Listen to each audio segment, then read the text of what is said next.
ഞാനൊരു ആദിവാസി പണിയ സമുദായത്തിലെ trans woman ആണെന്ന് പറയുന്നതിൽ എനിക്ക് യാതൊരുവിധ നാണക്കേടുമില്ല. ഒരു കുറവ് എനിക്ക് ഫീൽ ചെയ്യുന്നില്ല. അത് നല്ല അന്തസ്സും അഭിമാനവും മാത്രമേ എനിക്ക് തോന്നുന്നുള്ളൂ.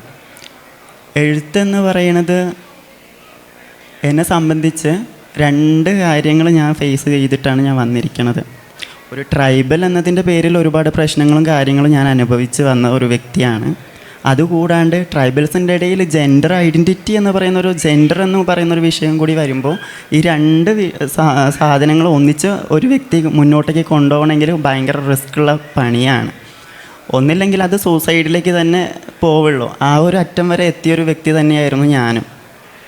പക്ഷേ ചേർത്ത് പിടിക്കാൻ കുറച്ച് നല്ല മനുഷ്യരുണ്ടായതുകൊണ്ട് ഒരുപക്ഷെ എല്ലാ പ്രതിസന്ധികളും തരണം ചെയ്ത് മുന്നോട്ടേക്ക് വരാൻ പറ്റി.